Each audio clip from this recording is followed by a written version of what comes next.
This is Carolyn Williams, and this interview is happening because it's part of the Dare to Decide book here that I wrote, Discovering Peace, Clarity, and Courage at Life's Crossroads. And so a bunch of us are actually reading that chapter this week. And so it's so exciting to dive in a little bit deeper on desires and dreams that are in our heart, the calling on our heart, the things that get in the way. And so we're going to dig into that.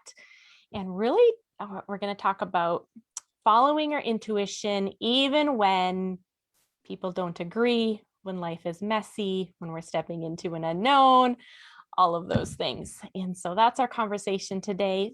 I want to introduce you to Carolyn and say a little bit about you.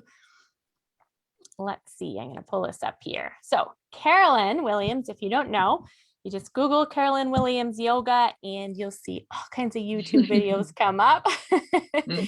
And she started her yoga journey 10 years ago, seeking a sense of peace while pursuing career in politics. And 5 years ago, she changed her career paths when she completed her yoga teacher certification and started her YouTube channel, which now has 50,000 subscribers. She specializes in teaching faith-based yoga and prenatal yoga. Prior to COVID, she led retreats that looked beautiful all around the world. I was like, oh, Greece, that looks beautiful. But these days, she leads an online community called The Abbey, which is absolutely beautiful experience from her home in Pacific Northwest. And this fall, she welcomed her first baby. And so welcome, Carolyn. I'm so glad to hang out with you today and have this conversation. Thank you, Emily. I'm honored to be here. Yeah. So in the book chapter, the reason why I started the investigation was basically when I heard, you shifted from politics to yoga, I knew that was a significant change. What was all of this journey there, right? And I'm like, that took a few years. There's a whole lot of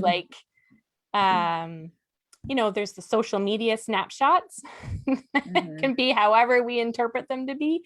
And I thought that was probably a hard, messy journey. So that's what made me dig in and kind of follow along to say, oh, how did you get from there to here? How did you make those decision process? And that's really what the chapter is about. And so looking back on that, Carolyn, tell us a little about, because we always love to see our growth in the things that, in the middle of it, it just feels like we're floundering around. And looking back on it, we're seeing, oh, like I had this intuition or I had this sense all along, or I really didn't know what I was doing. But now, I find myself using tools or skills or perspectives over again or not. So tell us a little bit, looking back on that season of your life. What was that like? Yeah. Wow. So I finished my yoga certification in May 2016. So almost 5 years now. But I continued my career in politics for another 9 months before I left and decided to do this full time. And that was a journey of, I feel like it was even longer than that. Maybe I got certified May 2015. That sounds right. Yeah, May 2015. That sounds about right. Yeah. I was like, it wasn't 9 months. It was like a year and a half. Yeah, and I got certified, and I talk about this, I think, in the book, just feeling this desire out of nowhere light up when this opportunity came across my plate, and it was this invitation from the Lord to take that step of faith and be like, I have no idea where this is going to go, what it's going to look like, or even what step 2 is. But I feel like step 1 is signing up for this. Step 2 then was like, okay, now I have to do something with this. Like, it's one thing to just love to learn, which I think a lot of us do, right? You're probably in this book club because you're like, yeah, I want to learn new things. Like, I'll sign up for this training or do this, like totally. But then it's a lot harder to get out and actually do the thing you just trained to do. So that was step 2. And I had my idea of what stepping out and doing the thing was going to look like. And I think I also talked about this in the book, like totally failed. No one came to my classes. I just moved to New York City, didn't know anyone. And so that's where the YouTube channel was birthed. And I see now, after having to make a few very big, very scary decisions like that, what the core of my anxiety was in that moment. Well, two things. Core of my anxiety, I think, was this: I was very afraid of what people would think. Like, YouTube is a very public platform. There's no like, oh, I'm teaching this class and like, you'll find out what it's really like when you come. Like, no, you'll know what it's like after like 30 seconds of watching the video. And I am I'm someone who cares a lot, especially at that time in my life, cared a lot about what people thought about me. Politics is all about image, right? And I worked in an office where a bunch of people had gotten fired because they posted stuff online. And so like, it was ingrained in my DNA, like, do not publish anything online that you don't want on the front page of a newspaper. And I didn't want to be outed as like a Christian yoga teacher on the front page of a newspaper. So I had a lot of anxiety about that. Yeah. And then I learned recently from a coach. He's like synthesized it so well. He said, our scope of impact equals our scope of resistance. And I felt that really strongly in that moment, like just this, like, it felt so much like an act of obedience, putting this video out there. The resistance internally felt so strong, to the point that it sort of like set off red flags. Like, I feel so much resistance to doing this. Like, there's gotta be some good on the other end of it. And I mean, now 5, 6 years later, like the scope of impact, I could never have fathomed at that time where it would lead. I mean, now I'm leading teacher training programs, and we have the Abbey, and it's just incredible. So yeah, I feel like in the 5 or 6 years since then, every decision I've made, I've had to grapple again with that. Like, okay, how is letting go of, am I doing this for people's approval? Letting go of what people will think of me, and choosing to be obedient with it and trust God with the outcome. And also believe that like the impact of this is going to be bigger than I know. And this resistance that I'm feeling is just part of that process. What, because that's one of the chapters before is actually talking about the resistance. I call them gremlins and villains because I tend to downplay and keep everything so neutral. Sometimes I need to dramatize things in my life to realize, no, I can take this seriously, or no, I do need to not tolerate this anymore, whether it's my own self-doubt or something. So I call them gremlins and villains. But the resistance is just, why is it so hard, or there's pushback? What kinds of resistance, now that you can look back and recognize it, do you see coming up? What ways does it come up? It comes up for me as a lot of self-doubt these days. Like, am I really the best person to do this? Lots of, I want to say imposter syndrome, but I could think of 10 other people who would be, in my mind, better qualified to do this, or could put out a better product than I could say it better, or could have more credentials behind their name. And so like, if I put myself out there, I'm going to get all this criticism because of all my perceived gaps.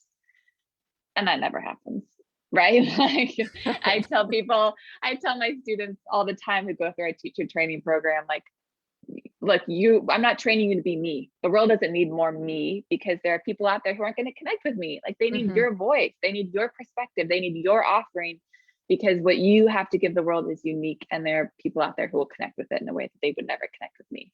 And so I have to remind myself that sometimes, like, no, but I still, like, what I have to offer is meaningful, even if there are people who would say it differently or more polished or whatever. Absolutely. Yeah. Sometimes it just feels realistic, but the whole point, I feel, especially when we're responding to the calling on our heart, is that we become the best person to reach the people we're meant to reach by walking in obedience and doing it over and over. It's a fascinating concept, because we want to, and I think I'm not a yoga, like I'm comfortable to do it with nobody watching in my living room kind of person.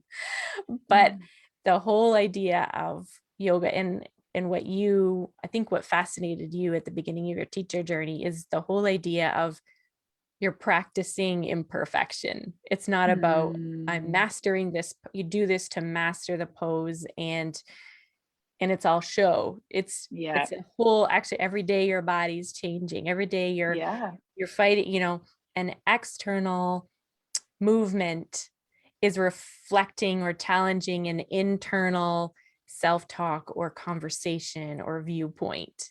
Yeah. And I sense that walking in obedience to the little nudges that we're sensing in our calling is Yeah. those practices of becoming who we're called to be.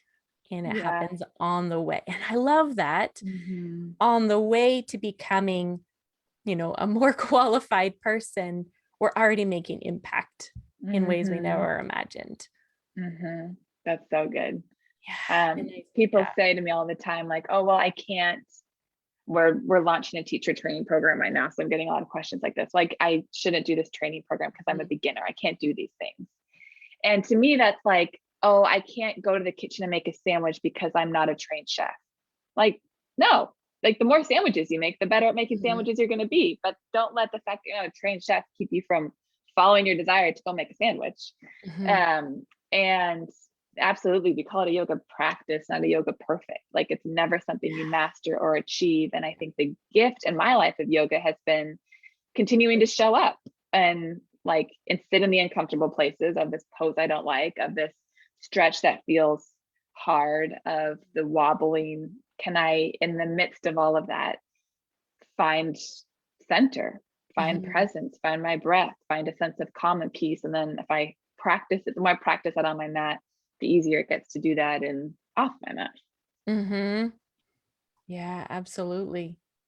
So we mentioned a few times just the impact, the greater the resistant almost reflected, the greater the impact that you're making. Now, when I was writing the book, I think there's about 3 different revisions that I would update the notes, and I think I had put the number of your subscribers in there. So say 3 years ago or 2 years ago, when I was writing the first draft, I put in like what was maybe 11,000.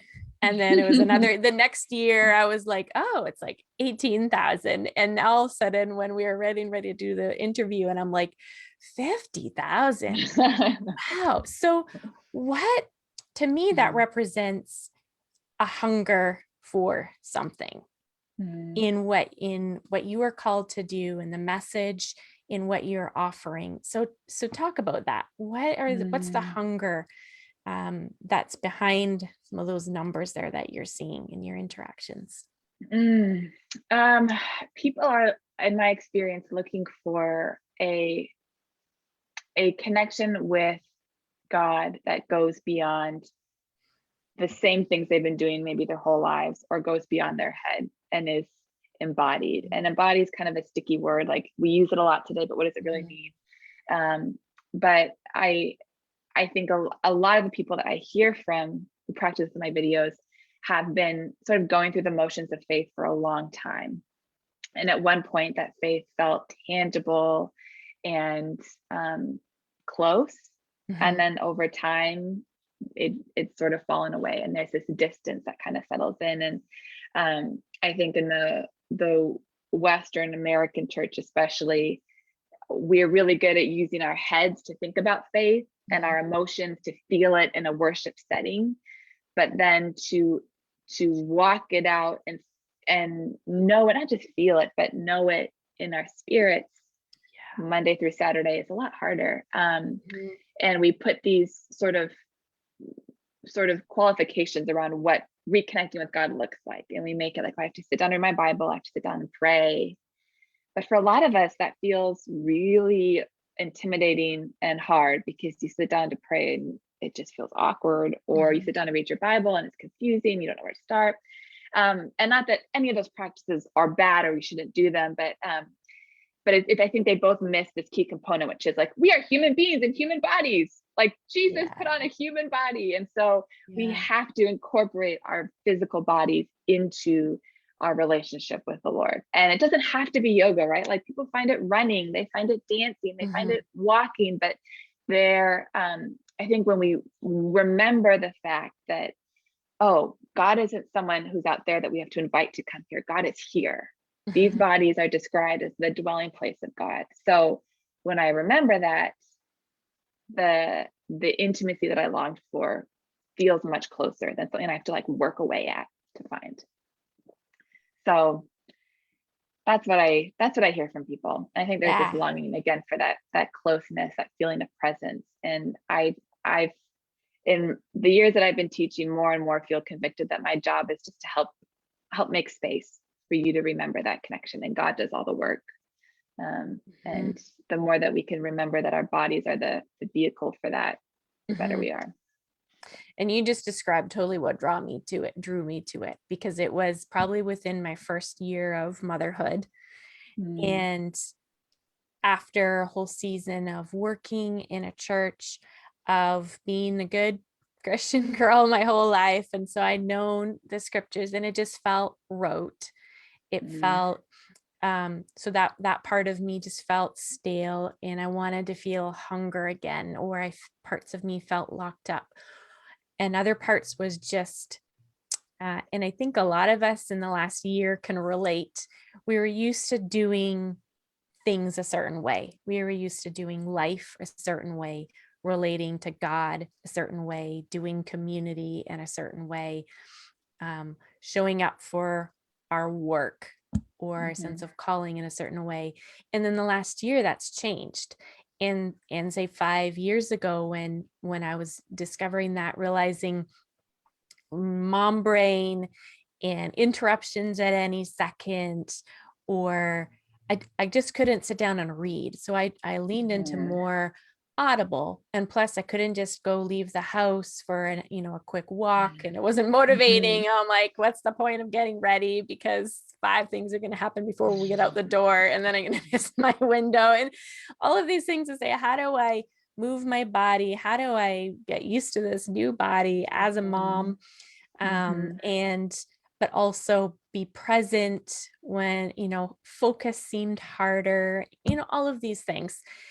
And so, I met that in the sense of, oh, this is not, and every time I think I learn a lesson about perfectionism and not arriving, and I know that, and not striving or earn my presence with God, I know it, and yet I can experience it again all over again in each new season of life, realizing, oh, like, yeah, I don't want to do this because I'm not good at it.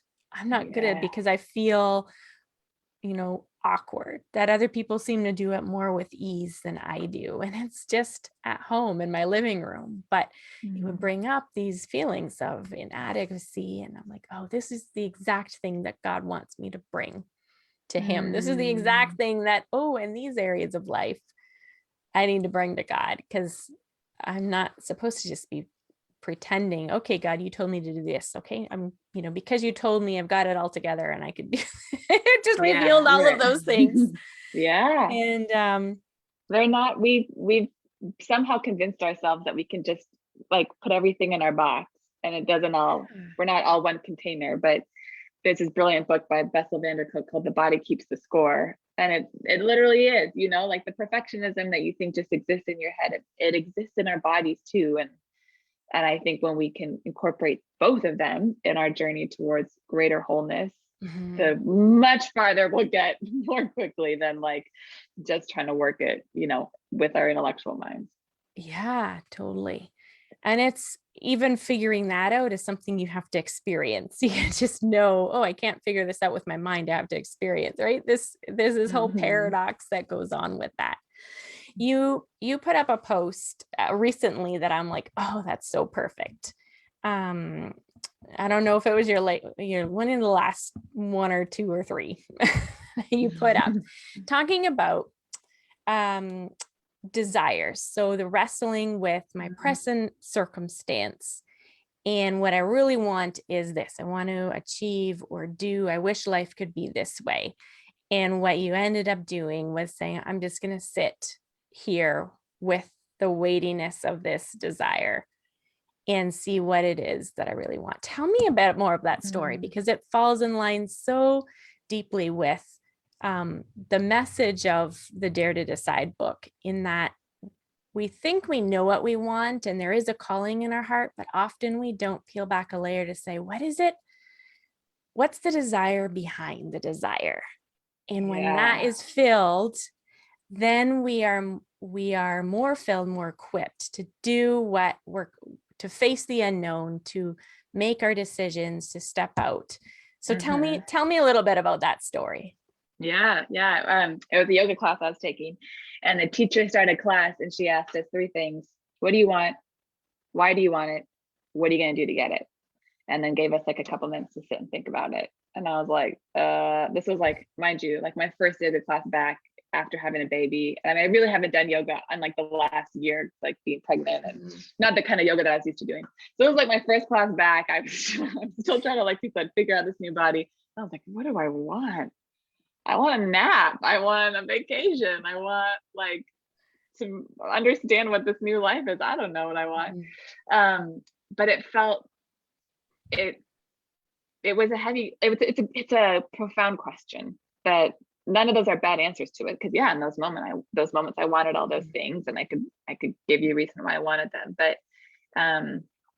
there's always a deeper longing behind that. And I think that can be hard to access for us if we've never perhaps given ourselves permission to ask that, or have felt like we had permission from others to ask that because it's selfish or whatever. We feel guilty about connecting with that longing or desire. But I have found that it's in those longings and desires that I really am able to discern the presence and the direction of God. Like we talk about in this book, this desire to take this yoga teacher training felt very foreign.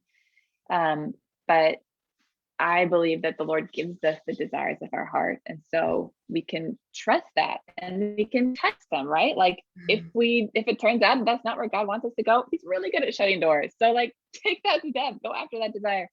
And so it's taken me some time, like years of practicing yoga and meditation, to really be okay being still with a question like that, and not starting to panic, like, oh my gosh, the answer's not coming right away. And maybe it doesn't come at all. Like, and that's okay. Like to be like, all right, I asked today, it wasn't clear. I'm going to walk away from it, and I'm going to check in tomorrow. And that, I think, like not being so precious about it. My yoga teachers say, like, ask it, see what comes up, give it a couple minutes, and then walk away from it. But so for me, all those initial things came up first, like the very fleshy, close to the surface things. And then I sat with it a bit longer, and that deeper longing came out, which was, for a deeper relationship with God that had felt far to me over the last few months, of like, oh my gosh, I have to keep this baby alive. What does that look like? And that's it, like, that's what I want today. Why do I want it? Because I'm tired of just dealing with shallow questions all the time. What am I going to do to get it?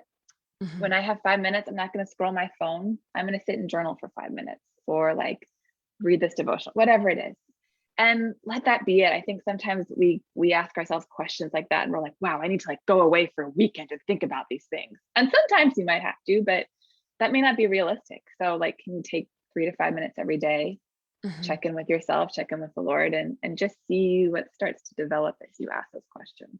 Yeah. Just the power of putting a word to an abstract thought or concept Yes. is transformative. Yeah. And it can be frustrating when those words don't come right away, but that's such the power of a group interaction, or a conversation with a friend or a coach or a class, is that it puts you in a position to articulate something like that. Yeah. And that's where often we get our aha moments, say, oh yeah, those words, that matches this. Yeah, absolutely. Yeah. So tell me, what does following your intuition mean to you? What does following my intuition mean to me?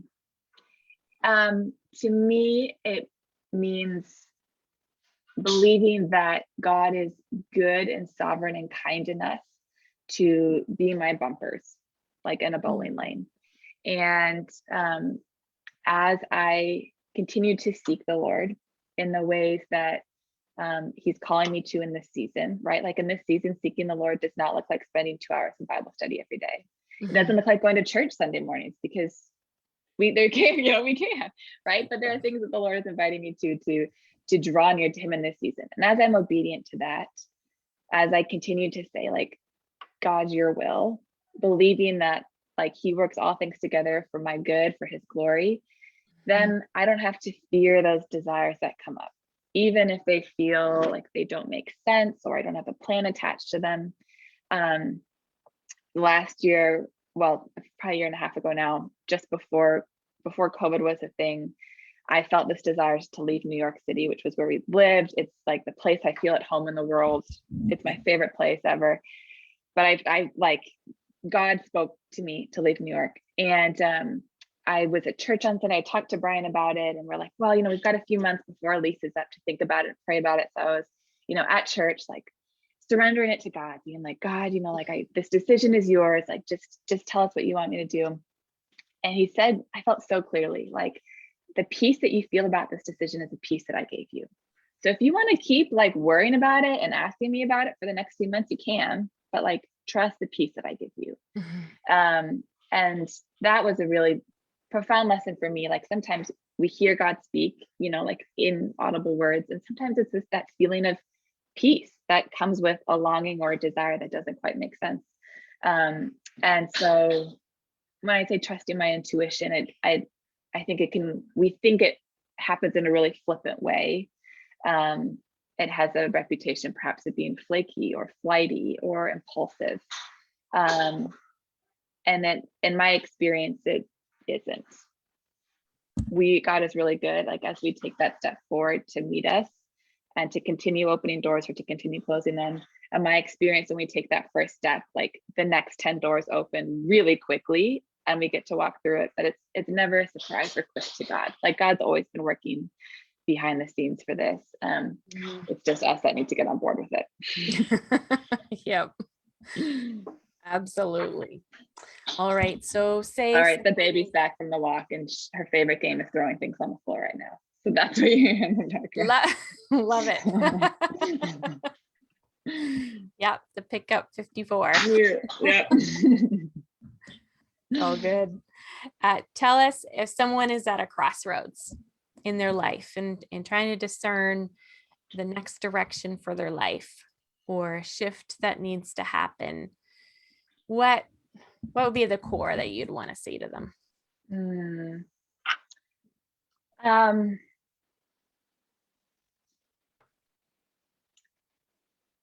I would say notice two things.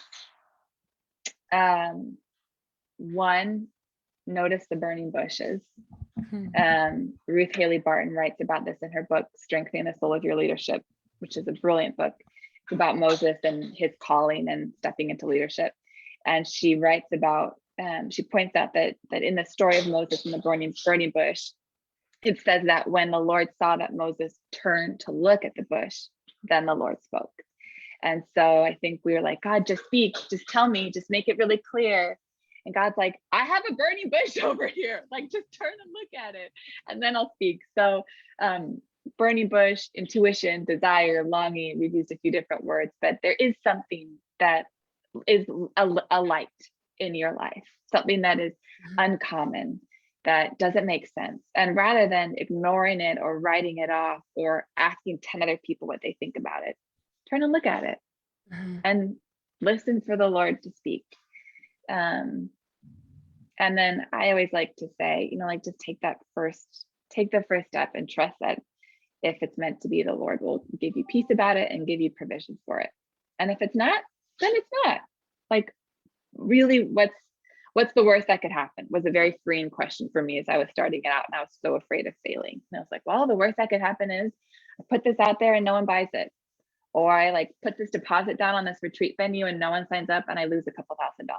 Like, yeah, that sucks. A couple grand is not an insignificant amount of money, but like in the scope of terrible things that could happen in my life, like, it's not the end of the world. So set yourself free from knowing all the things, from getting it perfect. Take the first step. So good. Well, thank you so much, Carolyn, for all of the insights. I know people are going to be watching and just chewing on it, and something is going to stand out. That's the thing that they needed to hear. And I love hearing those afterwards when they've processed it. And Tell us a couple of things where they can find you online. But if in someone's direction, they're like, I never would have considered yoga, but now that you described it the way you did, tell me, because I know this is the prime opportunity that they could step into that. And so, tell us a little bit about that. So my YouTube channel is Caroline Williams Yoga. And there's probably close to 100 videos and meditation practices on there. So if this is all new to you, that's a really good place to start, because it's something you just have to experience.